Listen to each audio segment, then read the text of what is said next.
If there is one lesson we should have learned from apartheid, it is that nobody should ever force their will on another human being. However, as soon as South Africans start protesting, they forget this lesson and act as though they have the right to impose their will on others.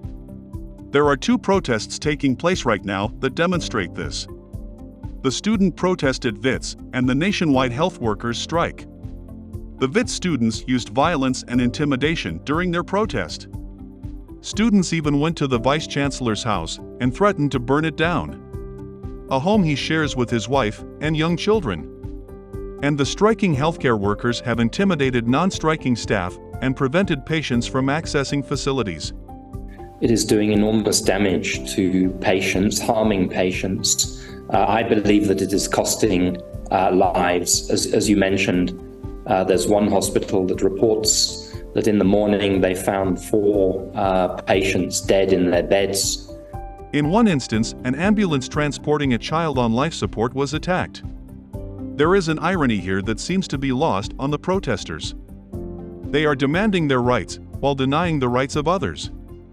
So we must ask, what are human rights? Rights are not intrinsic. They do not exist anywhere in nature.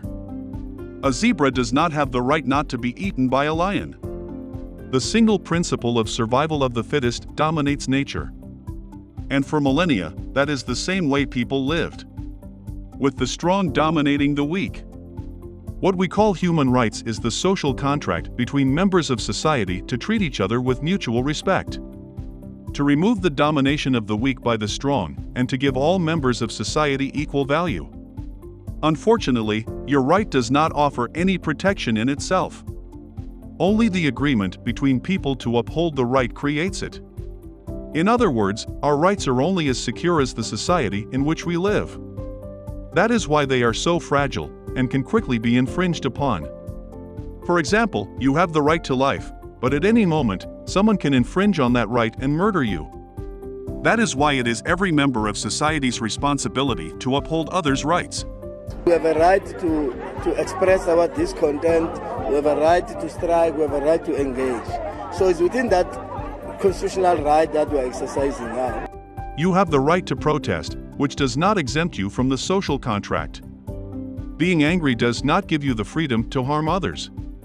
We cannot decide that there are times when the social contract of human rights can be put aside, because that is how society falls into anarchy. At no point do you have the right to use violence to get your way. Deny another person their freedom of movement. Use intimidation to force another person to comply with your will.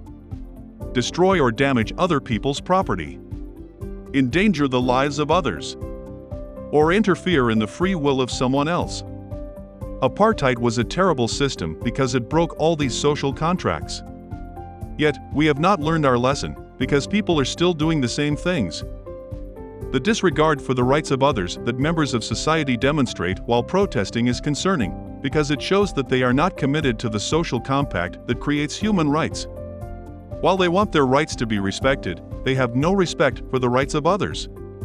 There is a possibility of a total electricity blackout in South Africa. If that were to happen, the country would not survive if the social contract that creates our rights were ignored. The other possible scenario is one in which the ANC loses the general election. Will their supporters accept the loss and respect the social contract? Or use violence to force their will on others? The July 2021 riots suggest that people are unwilling to accept things they don't like.